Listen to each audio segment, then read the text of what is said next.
नमस्कार, आप देख रहे हैं नेशन 24 न्यूज़ और मैं हूं मुंतशा आपके साथ। तो अब वक्त है बुलेटिन का, चलिए शुरुआत करते हैं। खबर मध्य प्रदेश के उमरिया जिले से है, जहां केंद्रीय पुलिस कल्याण भंडार जिला पुलिस बल उमरिया का उद्घाटन आज सुबह 11 बजे अतिरिक्त पुलिस महानिदेशक एडीजीपी दिनेश चंद्र सागर के द्वारा किया गया। पुलिस का कल्याण भंडार का संचालन गृह मंत्रालय, भारत सरकार, नई दिल्ली के माध्यम से किया जाता है। पुलिस कल्याण भंडार उमरिया से जिला उमरिया एवं अन्य जिलों में कार्यरत पुलिस विभाग, वन विभाग, होमगार्ड में कार्यरत अधिकारी कर्मचारी लाभान्वित होंगे, जिन्हें कम दाम में उत्तम क्वालिटी की सामग्री प्रदान की जाएगी। साथ ही दिनेश चंद्र सागर द्वारा मोबाइल कैंटीन का भी शुभारंभ एवं सैनिक सम्मेलन का आयोजन किया गया। जो कैंटीन वहाँ पर जो घरेलू सामान के संबंध में जो खुली है, ये पुलिस मुख्यालय के आदेश अनुसार कल्याणकारी गतिविधियों के लिए खुली गई है। लेकिन इसमें पुलिस के साथ साथ पुलिस के परिवार, उनके साथ साथ जो वहाँ के गण्यमान्य नागरिक हैं, पत्रकार बंधु हैं या जो बाकी प्रशासनिक अधिकारी, उनके परिवार के लोग भी यहाँ पर जो उनके घरेलू सामान की चीज़ें हैं वो खरीद सकते हैं और गुणवत्ता रहे बनी हुई, और जो दाम है, रेट्स हैं, वो भी कॉम्पिटिटिव रहे, ऐसा इसमें इसकी परिकल्पना है। और मुझे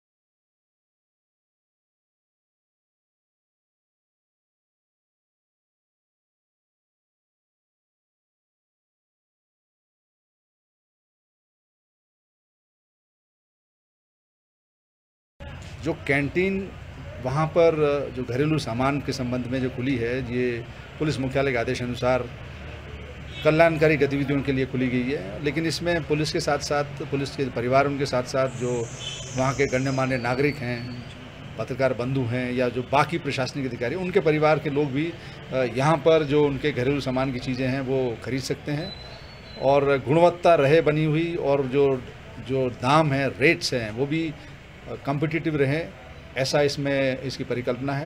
उमरिया जिले के पाली थाना क्षेत्र में 20 फरवरी को अज्ञात व्यक्तियों के द्वारा सेना के जवान के साथ चाकू से हमला कर लूट की घटना को अंजाम दिया गया था, जिसका खुलासा उमरिया पुलिस अधीक्षक प्रमोद कुमार सिन्हा ने करते हुए बताया था कि 20 फरवरी को असम सेना में पदस्थ सुनील कुमार यादव सुबह 4 बजे कलिंग उत्कल एक्सप्रेस से पाली स्टेशन उतरकर ऑटो की तलाश में स्टेशन परिसर के बाहर खड़े थे। उसी दौरान 3 अज्ञात लोगों के द्वारा चाकू से हमला कर लूट की गई। इस मामले में पुलिस के द्वारा 4 मार्च को 2 आरोपियों को पकड़कर न्यायालय प्रस्तुत कर जेल भेज दिया गया था। वहीं इस मामले में एडीजीपी डीसी सागर के द्वारा आरोपियों पर 30,000 का इनाम भी घोषित किया गया था।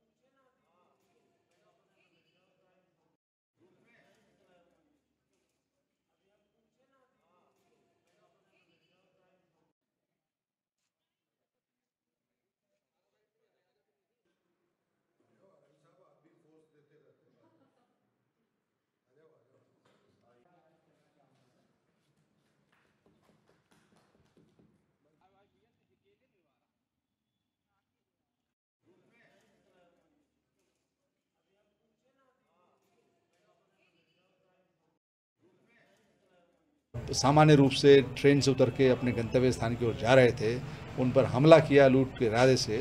तो ऐसे आतताइयों के पीछे जो उमरिया की पुलिस है वो शुरू से ही उन पर निगाह रखी हुई थी, और इसमें जनता का भी सपोर्ट है, जनता का भी सहयोग है।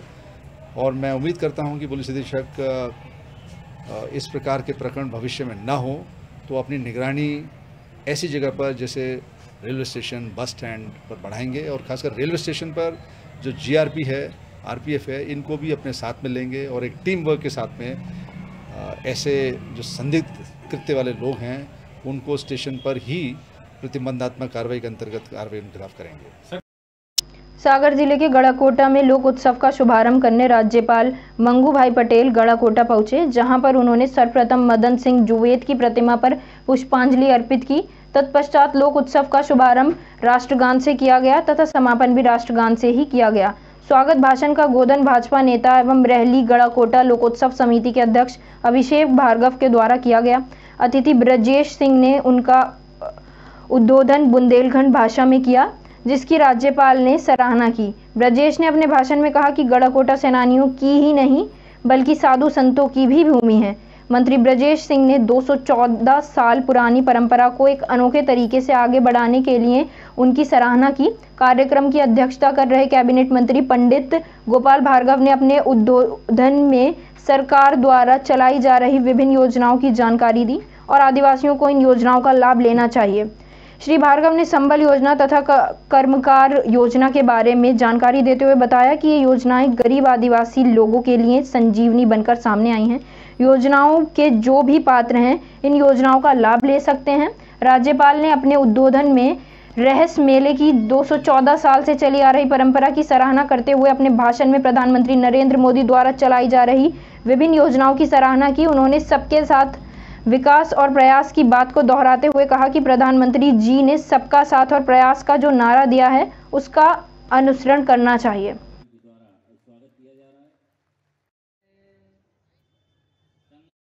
उत्तर प्रदेश, मणिपुर, उत्तराखंड, गोवा में भारतीय जनता पार्टी ने जीत दर्ज कर ली है। 38 सालों के बाद उत्तर प्रदेश में लगातार दूसरी बार सरकार बनी है। अमरवाड़ा में भारतीय जनता पार्टी के कार्यकर्ताओं में भारी उत्साह देखने को मिल रहा है। भारतीय जनता पार्टी नगर मंडल अमरवाड़ा के द्वारा फव्वारा चौक में विजय उत्सव कार्यक्रम का आयोजन किया गया, जहां पर कार्यकर्ताओं को मिठाई खिलाकर उनका मुंह मीठा किया गया, जिसमें विधानसभा प्रभारी पूर्व महामंत्री उत्तम सिंह ठाकुर, नगर मंडल अध्यक्ष शैलेंद्र पटेल, वरिष्ठ नेता संतोष नेमा, देवेंद्र जैन, सुभाष महेश जैन, बालकृष्ण साहू, नितिन तिवारी, रज्जू चौरसिया, पंडित वसत चौबे, मुकेश यादव, नगर मंडल उपाध्यक्ष राजेंद्र सराठे, महामंत्री प्रदीप पप्पू साहू, मंत्री राजेश सोनी, प्रकाश ठाकुर, नवीन साहू, समकित जैन, सुरेंद्र सराठे, अमित नेमा, कृपाराम वर्मा, कन्हैयालाल नेमा, दुर्गा प्रसाद ठाकुर, अन्नू वर्मा, कोमल बंजारा, अन्नूलाल वर्मा, राहुल डेहरिया, संदीप जैन मामा, मनोज नेमा, पीयूष बरमैया, कपिल डेहरिया आदि शामिल थे। देश के 5 राज्यों के चुनाव परिणामों में भारतीय जनता पार्टी को 4 राज्यों में बम्पर जीत की आप सभी को हार्दिक बधाई, शुभकामनाएं। भारतीय जनता पार्टी की ऐतिहासिक जीत पर भारतीय जनता पार्टी नगर मंडल अमरवाड़ा के द्वारा विजय उत्सव कार्यक्रम आयोजित किया गया था, जिसमें कार्यकर्ताओं एवं नागरिकों को मिठाई खिलाकर उनका मुंह मीठा किया गया और विशाल आतिशबाजी की गई। इस अवसर पर वरिष्ठ नेताओं का मार्गदर्शन प्राप्त हुआ। आज अमरवाड़ा भारतीय जनता पार्टी नगर मंडल के द्वारा जो चुनाव हुए विधानसभा के, तो 4 राज्यों में भारतीय जनता पार्टी ने स्पष्ट बहुमत से जीत हासिल करी है। उसी के उपलक्ष्य में ये विजय उत्सव का कार्यक्रम रखा गया था और ये विजय दिखाती है कि देश के हमारे प्रधानमंत्री मोदी जी के नेतृत्व में जो गरीब कल्याण की योजनाएं जो चल रही है विभिन्न राज्यों में, और इसी सेवा को भारतीय जनता पार्टी आगे भी बढ़ाती रहेगी। मैं सभी समस्त कार्यकर्ताओं को इस जीत का श्रेय देता हूं। अल्मोड़ा जिले की सोमेश्वर विधानसभा से भाजपा प्रत्याशी रेखा आर्या ने सोमेश्वर विधानसभा से जीत दर्ज की। रेखा आर्या ने कहा कि मुझे जो क्षेत्र की जनता का सहयोग दिया है, निश्चय रूप से जो 5 साल के भाजपा का कार्यकाल रहा है, मुख्यमंत्री पुष्कर सिंह धामी, नरेंद्र मोदी के विकास कार्यों पर क्षेत्र की जनता ने मोहर लगाई है। उन्होंने कहा कि जनपद अल्मोड़ा में कमल ही कमल खिला है। उन्होंने क्षेत्र व प्रदेश की जनता का आभार भी व्यक्त किया है। देखिए, निश्चित रूप से जो 5 साल का कार्यकाल भारतीय जनता पार्टी का रहा है और पुष्कर धामी जी के नेतृत्व में रहा है और जिस प्रकार से प्रधानमंत्री मोदी जी के मार्गदर्शन में चला है, उस पर उन कार्यों पर जो है मोहर लगाई गई है। और निश्चित रूप से जनपद अल्मोड़ा में भी कमल ही कमल खिला है, उसका भी मैं जनता का बहुत धन्यवाद, आभार व्यक्त करती हूँ। और पूरे प्रदेश में भी जो है मेजॉरिटी में हमारी सरकार, जो हम कह रहे थे अब की बार 60 पार, उस और हम बढ़ते हुए दिख रहे हैं। निश्चित रूप से क्षेत्र की और पूरे प्रदेश की जनता को मैं बहुत आभार और धन्यवाद व्यक्त करती हूँ। गंगोलीहाट विधानसभा सीट पर भाजपा के फकीर राम टमटा ने लगभग 9000 वोट से जीत दर्ज की है। उन्होंने कांग्रेस प्रत्याशी खजान चंद्र गुड्डू को हराया है। इस दौरान उन्होंने मीडिया से बात करते हुए इसे प्रधानमंत्री नरेंद्र मोदी की जीत बताया और कहा कि वे अपने कार्यकाल के दौरान गंगोलीहाट क्षेत्र में स्वास्थ्य, शिक्षा, सड़क जैसी मूलभूत जरूरतों के लिए कार्य करेंगे। देखिए, ये जीत मेरे विधानसभा के मेरे कार्यकर्ताओं की, मेरी जनता की जीत है और केंद्र में आदरणीय मोदी जी की जीत है, प्रदेश में आदरणीय पुष्कर सिंह धामी जी की जीत है। क्या वादा करेंगे लोग, क्षेत्र की जनता से क्या कहना चाहेंगे? देखिए, हमें मेनली ये होता कि हमारी शिक्षा, स्वास्थ्य, सड़क, ये 3 चीज़ें हमारे विकास की मुख्य चीज़ें हैं। इनको हम उत्तराखंड विधानसभा में कांग्रेस अच्छा रिजल्ट प्राप्त नहीं कर पाई है, पर हरीश रावत की पुत्री अनुपमा रावत ने हरिद्वार ग्रामीण विधानसभा सीट से भाजपा के कैबिनेट मंत्री यतीश्वरानंद को हराकर अपनी जीत दर्ज की है। जिस तरीके से हरीश रावत हारे हैं और कांग्रेस पूर्ण बहुमत प्राप्त कर नहीं कर पाई है, ना ही अनुपमा रावत को इसका दुख होगा। वहीं अनुपमा रावत ने कहा कि मैं हरिद्वार ग्रामीण की जनता और कार्यकर्ताओं का आभार व्यक्त करती हूं, जिन्होंने मुझे वोट देकर इस सीट पर जीत हासिल कराई है। वहीं हरीश रावत के हारने पर उन्होंने कहा कि ये लोकतंत्र है और लोकतंत्र में जो जनता चाहती है वह होता है और जनता का फैसला सर माथे पर आगे ही हम लड़ाई लड़ते रहेंगे और जनता की आवाज़ को उठाते रहेंगे। शब्द मेरे पास कम है। वहाँ के देवतुल्य जनता ने और हमारे कार्यकर्ताओं ने जो आज अपनी इस बेटी पर विश्वास जताते हुए मुझे इस सीट से जिताया है, मैं जितना भी धन्यवाद कहूँ वो आज मेरे लिए कम है।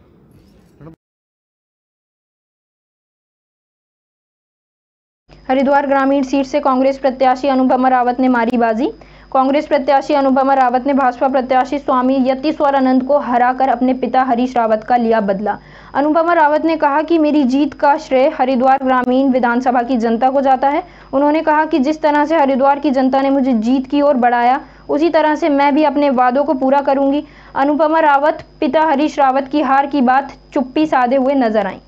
अच्छा लग रहा है और मैं ये कहूँगी कि माँ गंगा का मैं बहुत बहुत प्रणाम करती हूँ कि आज यहाँ से हरिद्वार ग्रामीण के लोगों ने, यहाँ के कार्यकर्ताओं ने अपनी इस बेटी पर विश्वास जताते हुए मुझे यहाँ से मौका दिया है और मुझे पूरी उम्मीद है कि आगे मैं सबकी आकांक्षाओं को, जो उन्होंने आशीर्वाद दिया, उसको पूरा करूँगी।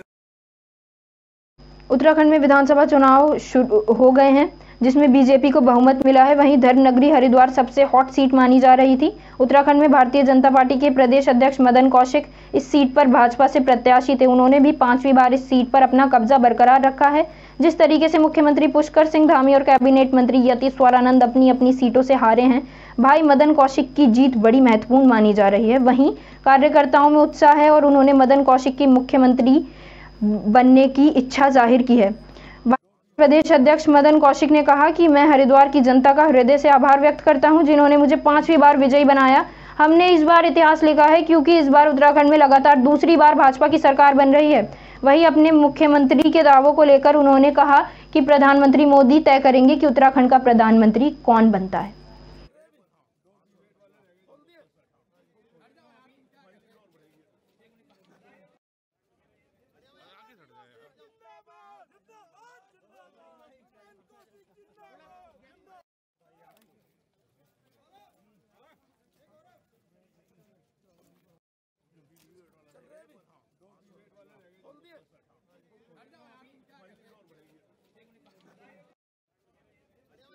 काफ़ी दिनों से मैं चुनाव के अंदर लगातार व्यस्त चल रहा हूँ। चुनाव के अंदर लगातार मैंने माननीय मदन कौशिक जी के लिए काम किया। सभी जानते हैं कि 4 बार से लगातार विधायक है, बहुत ही सरल हैं, सुलभ है, लगातार जनता के बीच में रहते हैं, जनता के कार्य करते हैं। शहर की सारी छवि को उन्होंने बदला है। 2002 का हरिद्वार देखिए और 2022 का हाईटेक हरिद्वार, तो कहीं ना कहीं जनता उनके सभी कार्यों से खुश थी और इस चीज़ को हम लोग लगातार कह रहे थे कि आने वाला समय 5वीं बार लगातार मदन कौशिक जी विधायक बनेंगे। जबकि पूर्ण बहुमत इसलिए आया है कि आज जनता का किया हर वादा पूरा किया है, चाहे वो अन्न का मामला हो कि लोगों को फ्री राशन देना हो। आप देख सकते हैं लंबे लंबे हाई फ्लाईओवर जो बनाए गए हैं, इतना विकास किया गया है और कोरोना काल के समय में लोगों को मुफ्त का राशन भी दिया गया है। उसी का नतीजा है आज जनता ने जो जनादेश दिया है वो भाजपा सरकार में को जनादेश दिया है। माननीय प्रदेश अध्यक्ष मदन कौशिक जी को जनादेश दिया है और जनादेश दिया है उन्होंने माननीय मोदी जी को। समस्त जनता को हृदय से नमन करता हूं, जिसका आशीर्वाद मुझे 5वीं बार मिला है। निश्चित रूप से हरिद्वार की जनता का जो स्नेह, अपार स्नेह है, ये स्नेह मेरे जैसे कार्यकर्ता के लिए एक भावुक क्षण है और मैं हरिद्वार की जनता को हृदय से नमन करता हूँ। आपको बताते चले कि कलियर से भगवानपुर आते टाइम महिंद्रा पिकअप तेज रफ्तार से आती हुई 11,000 लाइन वाले बिजली के खंभे से टकरा गई, जिसमें 3 लोग सवार थे। ड्राइवर के बराबर में बैठे युवक जिसकी मौके पर मौत हो गई और 2 गंभीर रूप से घायल हैं, जिनको हायर सेंटर रेफर करा दिया गया है। बताया जा रहा है कि तीनों युवक छुटमुलपुर जिला सहारनपुर के रहने वाले थे। आपको बता दें कि महिंद्रा बोलेरो पिकअप कलियर से भगवानपुर आ रही थी। ड्राइवर की अचानक नींद लगने से ये दुर्घटना हो गई।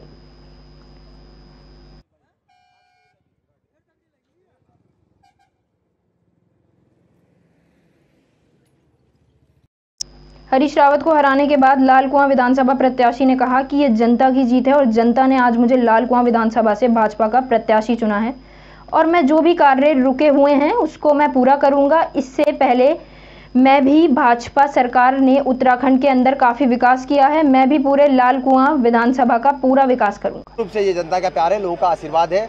लंबे समय तक मैंने लोगों के बीच में रहकर उनके दिलों में जो जगह बनाई थी उसका पारितोषिक लोगों ने मुझे दिया है और उन्होंने स्पष्ट किया है कि ये क्षेत्र की कर्मठ देवतुल्य जनता है, न किसी लालच में आती है न किसी बहकावे में आती है। तो ये लोगों ने ऐसा अपना निर्णय सुनाया है और भारतीय जनता पार्टी ने भारी समर्थन भारतीय जनता पार्टी को दिया है। मैं इसके लिए लोगों का बहुत बहुत आभार व्यक्त करता हूँ। मंगलौर विधानसभा चुनाव में बसपा प्रत्याशी ने जीता रण। हाजी सरवत करीम अंसारी ने की जीत दर्ज। अपने निकटतम प्रतिद्वंदी कांग्रेस प्रत्याशी काजी निजामुद्दीन को 661 वोटों से किया पराजित। जीत के जश्न में डूबे बसपा समर्थक, आतिशबाजी कर विजय जुलूस निकाल रहे थे समर्थक। सुरक्षा को लेकर कस्बे में भारी पुलिस बल तैनात की गई थी।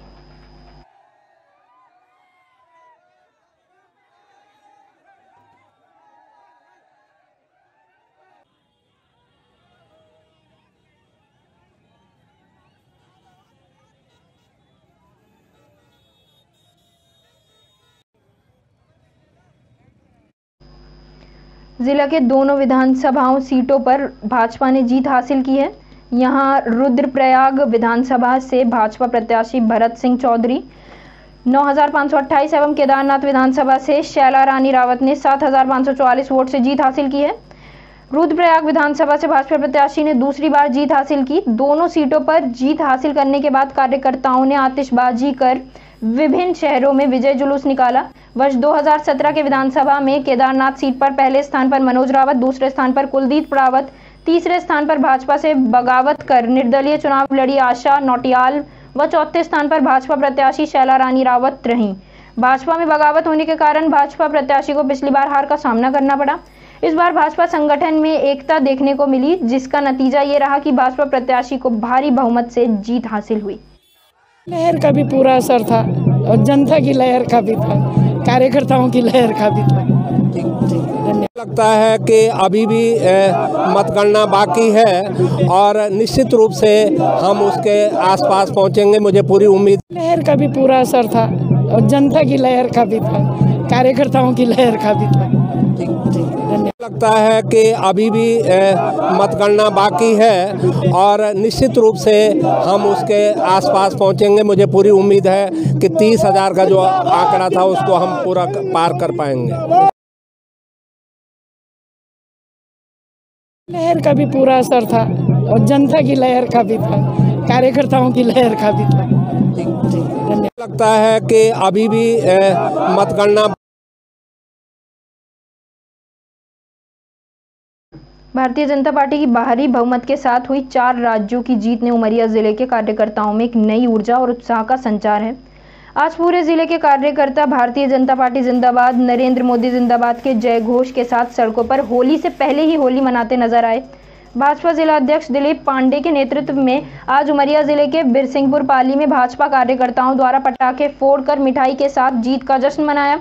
निश्चित ही ये जीत नरेंद्र मोदी की ही दृढ़ इच्छा शक्ति और निर्णायक भूमिका के कारण संभव हो सकी है। भाजपा जिला अध्यक्ष दिलीप पांडे ने बताया कि ये जीत माननीय मोदी जी के विकास के एजेंडे व उनकी दृढ़ इच्छा शक्ति और कार्यकर्ताओं के परिश्रम की पराकाष्ठा का परिणाम है। आज डबल इंजन वाली सरकार उत्तर प्रदेश, उत्तराखंड, गोवा और मणिपुर में लगभग बन ही चुकी है। भाजपा कार्यकर्ताओं ने योगी आदित्यनाथ और मोदी जी के जय घोष के साथ शहर की फिजा को और रंगीन बना दिया।